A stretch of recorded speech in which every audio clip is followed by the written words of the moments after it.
Shalom, warriors, and welcome to the Daily Warfare Drop with Raphael, Rabbi. Today's theme is wisdom that protects a nation. And scripture is coming to you from 1 Kings chapter 3 to 4, 2 Chronicles chapter 1, and Psalm 72.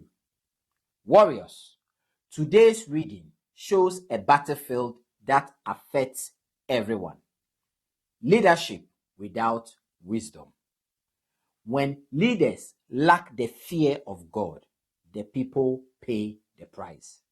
But when God gives wisdom, order and stability can return. In 1 Kings chapter 3 and 2 Chronicles chapter 1, Solomon is offered what many would rush to grab: riches, power, and long life. But Solomon asks for wisdom to lead God's people. Warriors, that request reveals reverence. He knows leadership is not a platform, it is a weight. And God answers. Wisdom comes and it shows immediately. Solomon can judge rightly, exposing truth and protecting the vulnerable. Then, in 1 Kings 4, we see structure, officials, administration, provision, and peace. Warriors, this is important. Godly wisdom doesn't stay in theory.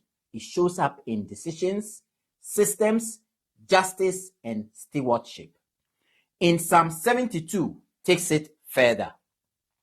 It describes the kind of ruler God approves. One who defends the poor, rescues the oppression, and crushes the oppressor. Warriors, this is a word for nations. When leaders chase greed, image, and power, the vulnerable suffer.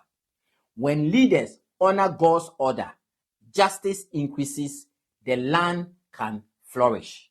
Nations that want stability must repent and return to the fear of the Lord. As a medical practitioner, I know the danger of treating symptoms while ignoring the cause. If you miss the root issue, things keep getting worse.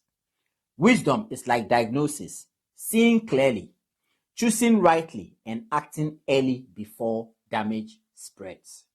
Spiritually, God's wisdom does that for a home, a church, and a nation. Here is today's warfare truth. Wisdom is protection. When leaders fear God, people are covered. When leaders reject God, confusion grows. Warriors, pray for wisdom, reject greed, and honor God's order in your life and in your nation. We shall meet on the battlefield tomorrow. Shalom.